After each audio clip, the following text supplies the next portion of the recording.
6-question process for business coaching. In my role as an executive coach, most of what I do is coaching to help people achieve positive long-term change in leadership behavior. This is behavioral coaching. I'm frequently asked a question though, how can I be a better business coach? How can I be a better coach in terms of helping people deal with strategic issues, the business side of the business? This 6-question process is a fantastic tool. I've used this process with 6 major CEOs around the world, and it has worked every time. 6 out of 6. One of the CEOs I worked with, the gentleman Jim Morton, was the CEO of the John Hancock Life Insurance Company. The first year I gave him his feedback about providing feedback and coaching, I think he scored an 8 percentile. The last year I did it, he got a 98 percentile on the same topic. This is all he did. The other thing Jim said is, you know, I spent less time with people when I got evaluated a 98 than I did when I got evaluated an 8. He spent less time, but he had more structure, more direction, and more clarity. So the time he spent was used in a lot better way. Let's describe the 6-question coaching process. First, have a one-on-one dialogue with each of your direct reports. And I'd say do this about every 2 or 3 months, dealing with 6 basic issues. Question number 1, where are we going? Where are we going? Have a dialogue with the person and say, as your manager, here's where I see the bigger parts of the business are going. Here's where I see our organization is going. Where do you think we should be going? So when you have a dialogue, 2-way communication, here's where I see us going. Where do you think we should be going? Number 2, where are you going? Here's where, as a manager, I would say, here's where I see you and your part of the business going. Where do you think you and your part of the business should be going?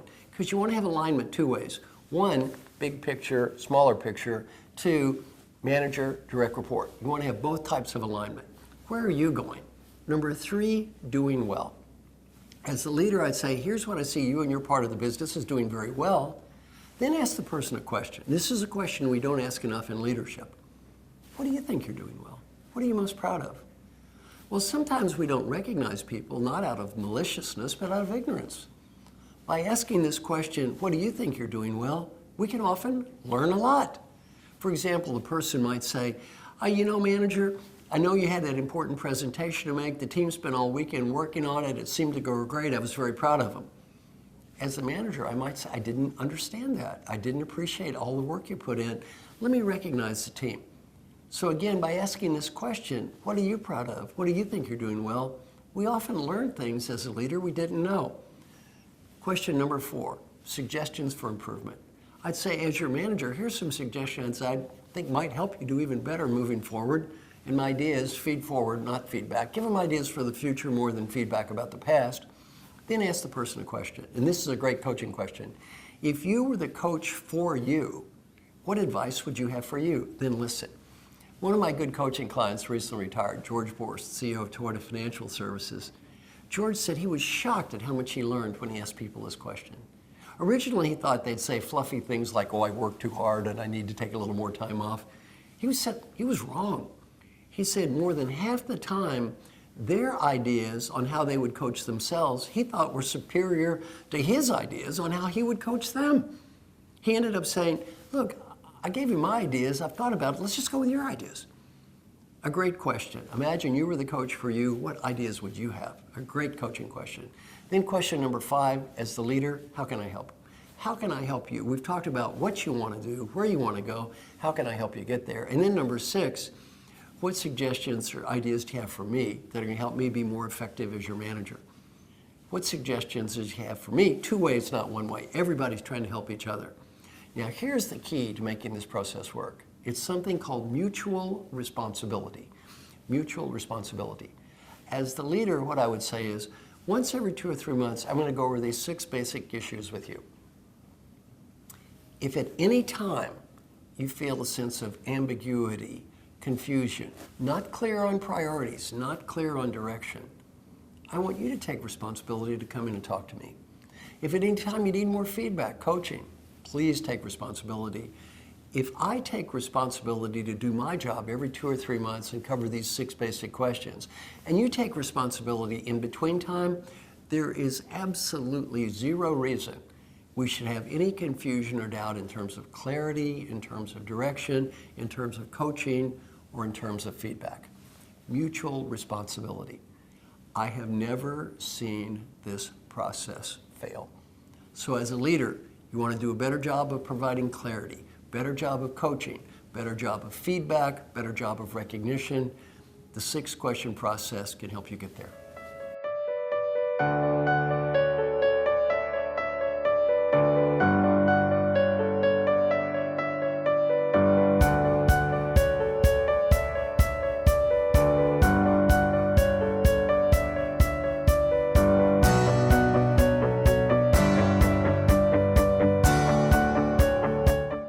Global leadership. I participated in a very large study sponsored by Accenture, where we had the opportunity to talk to 150 specially selected high potential leaders from around the world. These were young leaders, not the leaders of today. These were the leaders of tomorrow. And we asked them 3 questions. Describe the most important characteristic of the global leader of the past, the global leader of the present, and the global leader of the future. And we analyzed, well, what was the difference? What are those unique qualities that are going to be different for leadership in the future than were important in the past?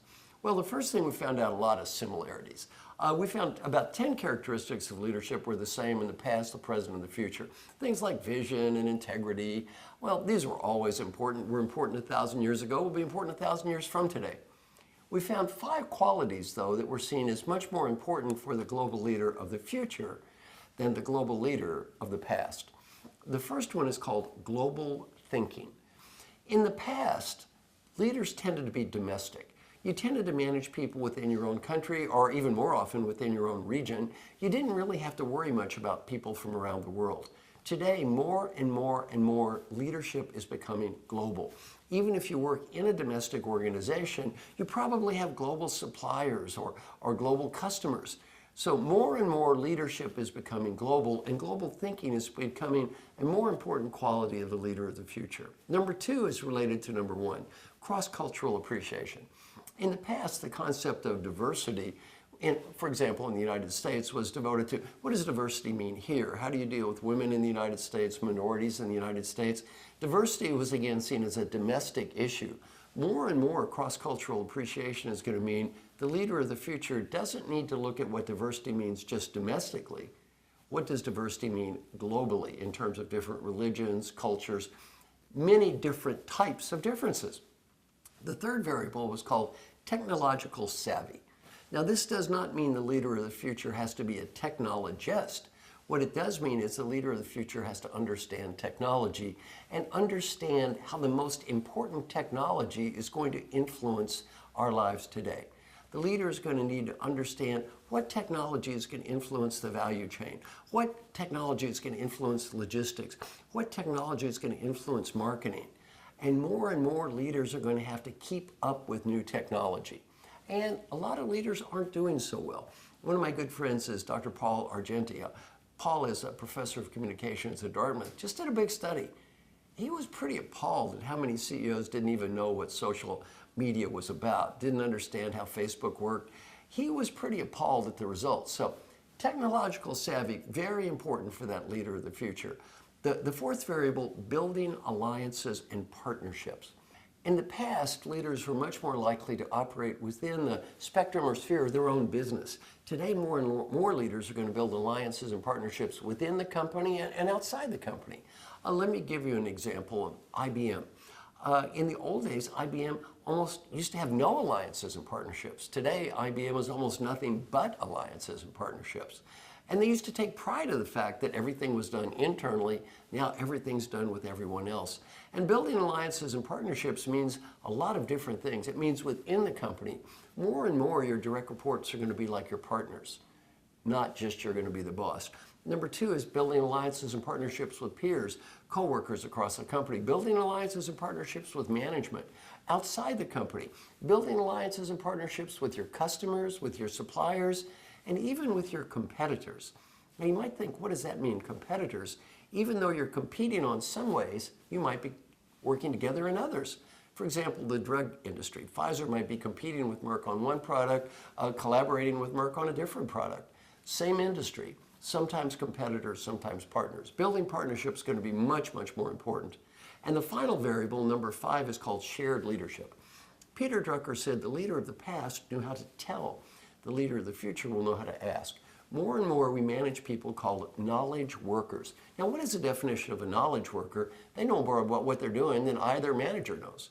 Well, when we manage people that know more about what they're doing than we do, we can't just tell them what to do and how to do it. We have to ask, we have to listen, we have to learn. And that role of the leader means shared leadership as opposed to more of that old top-down, hierarchical, I'm the boss, you're not. The old model of leadership, I did a job. I was kind of an apprentice. I had a boss. They knew more than me. I worked hard, I learned a lot, I became the boss. I taught others. I learned the next job. I came to the boss again. I taught more people. Those days are gone. Most people I work with today manage knowledge workers who always know more than they do. So if we had to summarize, what are 5 qualities that are going to be very important for the leader of the future, much more important than the leader of the past? Number 1, global thinking. Number 2, cross-cultural appreciation. Number 3, technological savvy. Number 4, building alliances and partnerships. And number 5, shared leadership.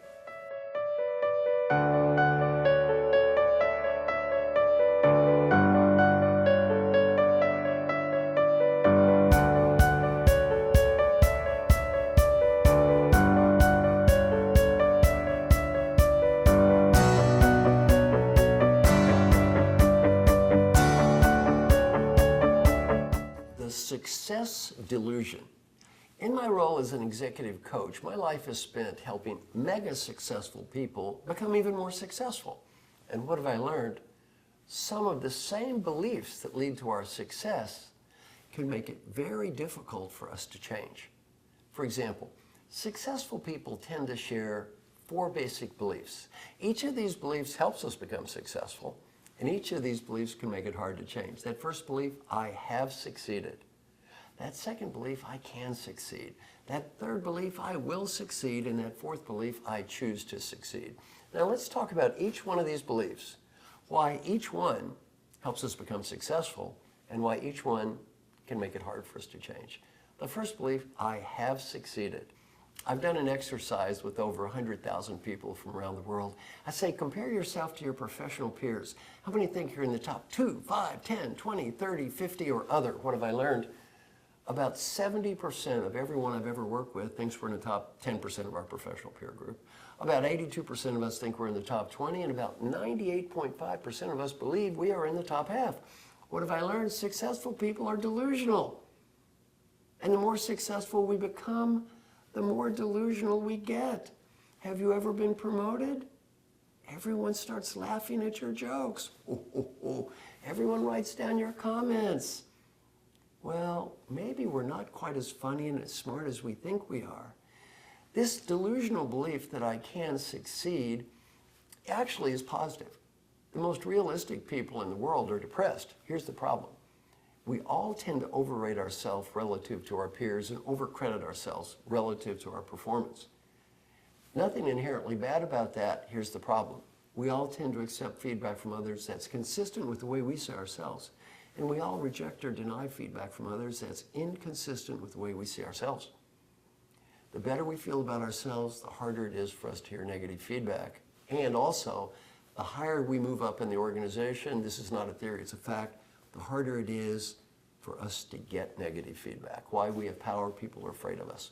Given the fact it's hard for them to say it and hard for us to hear it, you can see why this element that leads to success can make it very hard to change. That second belief is, I can succeed. Number 1, I have succeeded. Number 2, I can succeed. Well, we believe we can do it. We have self-confidence, and self-confidence is a good thing. The only thing is we tend to overestimate our own abilities, and we put too much of that I into the I can succeed. And when we succeed, who do we tend to credit? Ourselves. And when we fail, who do we tend to blame? The world around us, the environment. Again, not a theory, statistical fact. When successful people succeed, we tend to credit ourselves. When successful people fail, we tend to credit the environment. It's not our fault. That third is, I will succeed. Now, again, obviously, people who believe they will do something are much more likely to do it. Here's the problem. Successful people chronically overcommit. One of the biggest challenges of all of leaders I ever coach is overcommitment. Why? We believe we will do more than we're capable of doing. This is especially true in nonprofits. I was the coach of the CEO of nonprofit organizations. His biggest problem by far, chronically overcommitting his people. His mission was to help the most vulnerable people in the world, and I had to tell him, your mission is to help the most vulnerable, not create the most vulnerable. Well, he was so believing he could do things that he tended to overcommit himself, and given that he led a large organization, he tended to overcommit everyone else as well.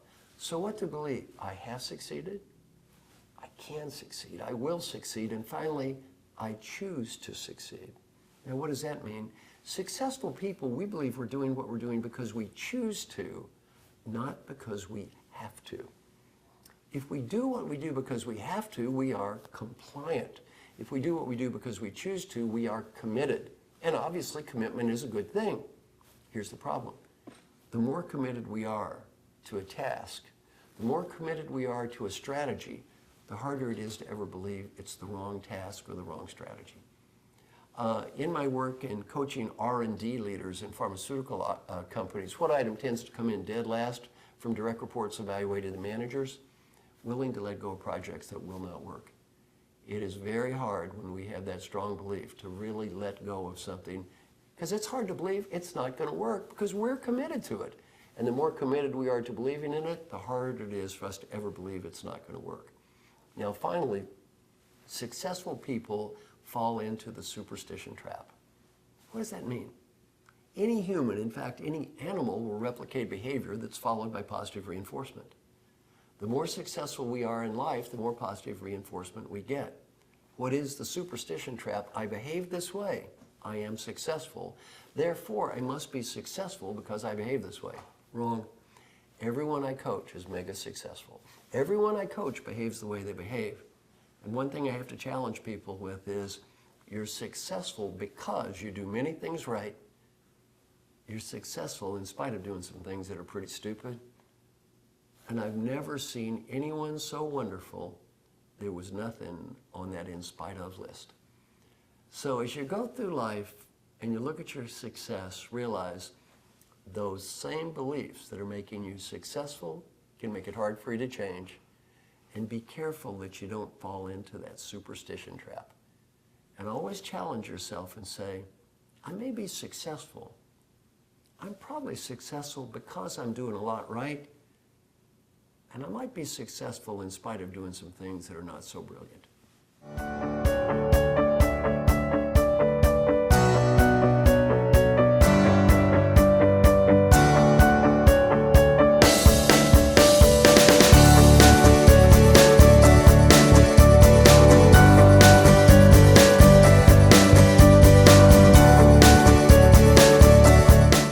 Giving positive recognition.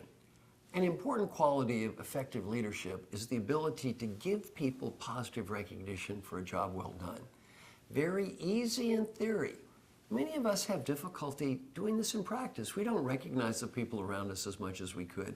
We don't recognize our direct reports, our peers, perhaps our family members as much as we could.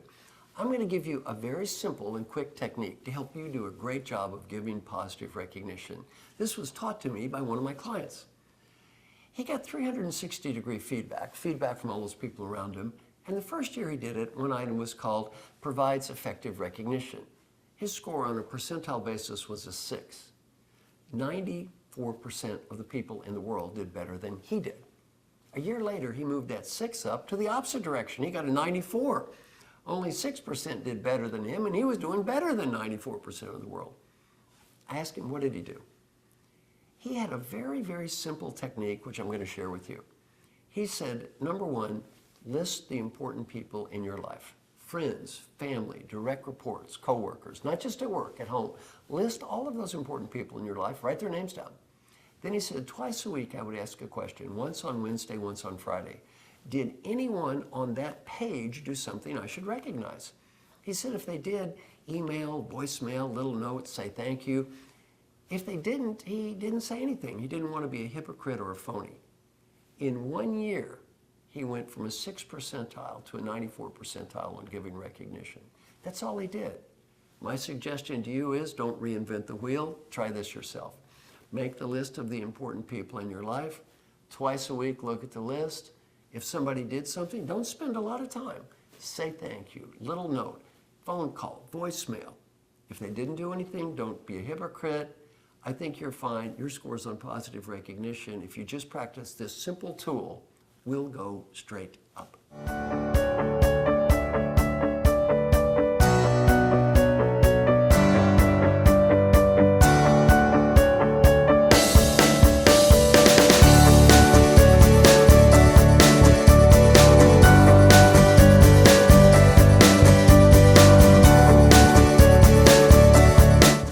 Providing effective delegation. Many of the leaders that I work with get feedback that indicates they need to do a better job of providing effective delegation. Let's talk about that. The first thing on delegation is to remember delegation is not a uniform good. Delegation is not like integrity. Integrity is always good. Delegation is not always good. Delegation could do more harm than good. If I delegate to somebody that doesn't know what to do and how to do it or is not motivated, I am not helping the person, I'm not helping the customers, and I'm not helping the company. I'm doing more harm than good. Delegation is something that can be good. Never ask if you can delegate more. Always focus on delegating more effectively. Let me describe a process on how to get there. Sit down with each of your direct reports and focus on two dialogues. Dialogue number one, you say, I want to do a great job of effective delegation. First, let's talk about the way I work with you. Let's look at each of your key areas of responsibility, and then you go through each of the key areas of responsibility with the direct report. Then once you agree on what are those key areas of responsibility, you say a couple of questions for each. Number one, within this area of responsibility, are there areas where you feel I'm getting too involved? Maybe micromanaging, not letting go enough? Or are there areas where perhaps I need to get more involved, provide more help? Well, typically what the direct report will say is, manager, over here, here, and here, I think you can back away a little bit. Over here, I need more help. So you don't want to just be delegating more because you don't want to delegate to an area where the person says they need more help, and you don't want to give them less help just to be delegating more. So the first part of delegation is looking at that person and making sure that you're delegating the right thing to the right person at the right time. Then there's a second way to look at effective delegation. If I get lower scores on providing effective delegation, it could mean that I'm micromanaging you. Or it could mean that I'm giving you more structure and direction than you need. It could also mean that maybe I'm not micromanaging you at all, yet you see me doing things at my level that a leader at my level shouldn't be doing. So the second dialogue sounds like this. Do you ever see me doing things at my level that someone at my level doesn't need to be doing, that I can give to others, I can delegate? And then listen.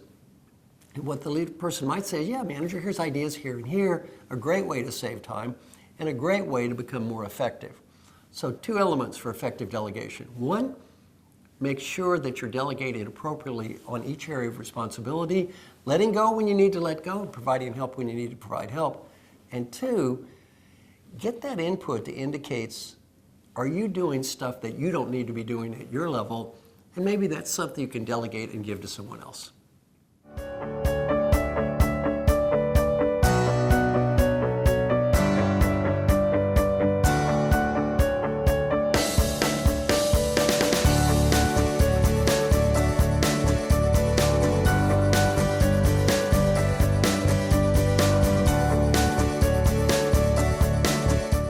Effectively influencing decision makers. Before he died, I had the privilege of spending many days with Peter Drucker, the world's greatest authority on management. He taught me many wonderful lessons. The lesson I'm now going to share with you is one of the great lessons he taught me. It sounds very simple. Most of us never deeply understand this lesson. If you deeply understand what I'm going to teach you next, you're going to be better at influencing people up, down, or sideways, and much more important, if you deeply understand what I'm going to teach you next, you're going to have a happier rest of your life. What is this great learning point from Peter Drucker? Every decision in the world is made by the person who has the power to make that decision. Make peace with that. Make peace with that. Not the best person, the smartest person, the right person, a logical person, a fair person. Every decision is made by that person. Have you ever gone through life and said this to yourself?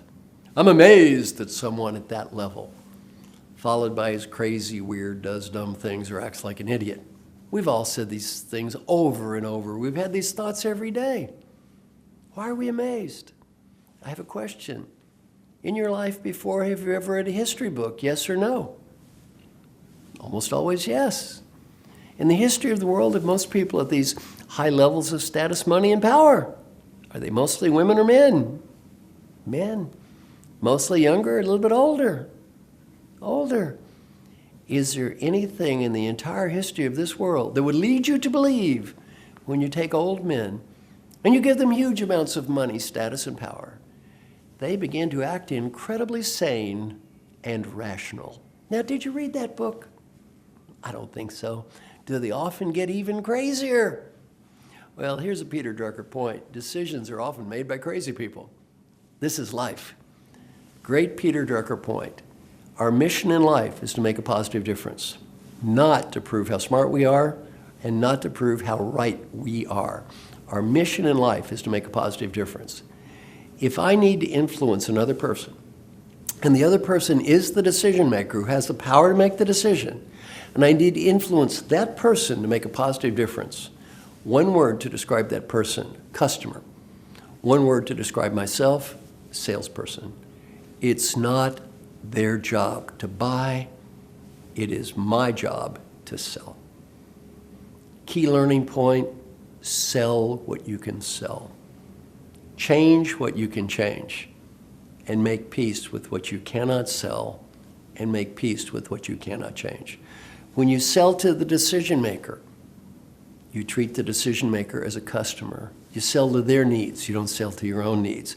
You present a realistic cost-benefit analysis. You don't treat them like children. You don't try to prove how smart or right you are.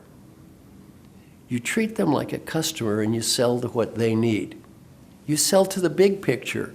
You never go to the decision maker and say, you need to do this because it's good for me. That would be like a salesperson saying, you need to buy this product because I need to make commission. That's not their problem. That's your problem. Sell to their needs. Sell what you can sell, and if you can't sell it, take a deep breath and let it go. Another guideline, never stab your boss in the back in front of your direct reports. If you ever go to your direct reports and say, that fool told me to tell you, what are your direct reports going to say about you when they disagree with you? That fool told me to tell you. If we stab our boss in the back in front of our direct reports, what do we teach our direct reports to do? Stab us in the back.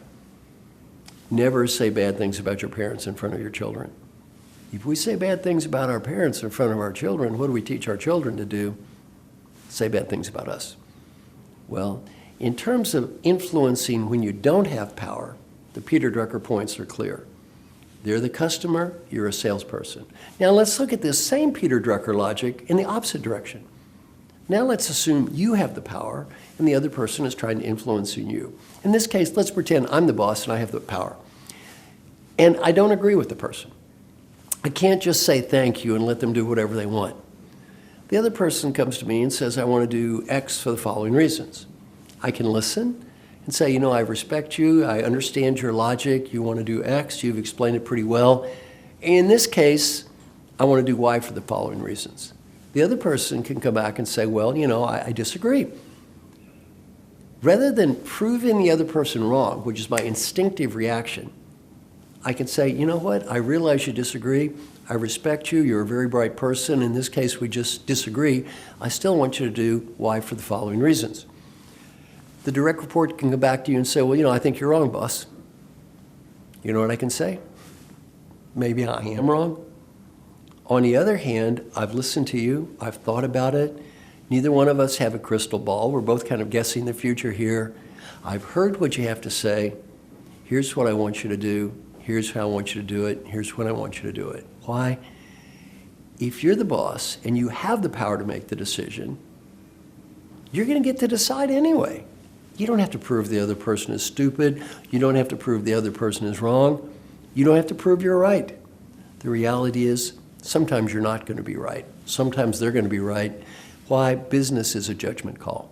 So final points from the great Peter Drucker. 1, If I need to influence and I don't have the power, treat the person like a customer, sell to their needs, don't sell to my needs, sell what I can sell and make peace with what I can't. 2, if I do have the power, I don't have to prove the other person is wrong. I can listen to them, treat them with respect, respectfully disagree, and at the end of the day, still point out if I'm the leader, I do have the power to make the decision, and in a respectful way, you ask the person to execute.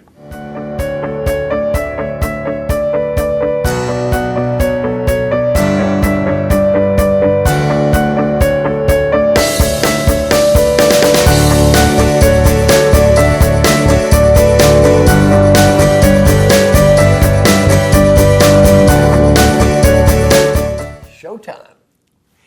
In my job as a behavioral coach, I work with very, very successful people and help them try to achieve positive long-term change in leadership behavior.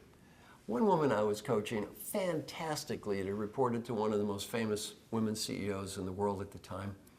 And she looked at her boss and said, does this behavioral coaching, does that mean I have to watch what I say and how I act in every meeting for the rest of my career? Her boss, the CEO, said, welcome to my world. That is exactly what it means. If you're the leader, if you're the boss, everyone in that room is looking at your face. They're listening to every word. They're listening to your tone of voice. They're looking at your nonverbal communication. A healthy way to look at this is, it's showtime. It's showtime. Let me give you an example. Have you ever been to a Broadway play? Well, have you ever seen anyone say, my foot hurts today? Or my aunt died last week. I have a headache. No, I don't think so. You know why? It's showtime. Well, that's not being a phony. That's being a professional. And when I coach CEOs, do you know what I say? That kid on Broadway, they're making about 1/100th what you're making. If that kid can go out there night after night after night and be upbeat and positive and be professional, so can you. A great attitude toward life is, it's showtime. Probably the 2 greatest leaders I've ever met in my life, Frances Hesselbein. Frances Hesselbein, now the CEO of the Hesselbein Foundation, former CEO of the Girl Scouts. Peter Drucker said the greatest leader he had ever met in his life. I've known her for 30 years. How many times I've seen her be down, angry, upset? 0. Every day is showtime. My friend Alan Mulally, the CEO of the Ford Motor Company, fantastic man, a great CEO. I've never seen him be down. He's always up. He's always positive. For example, he was head of Boeing Commercial Aircraft after 9/11. He made a great comment. He said, this is what I get paid for. Anybody can be a leader when times are good. The great leader is a great leader when times are tough. Well, when you show up to work, when you're in that leadership role, a very healthy attitude is this. It's showtime. They're listening to your tone of voice. They're looking at your face. I am up. I am positive. I'm going to make the best of this every day. And remember, that is not being a phony. That is being a leadership professional.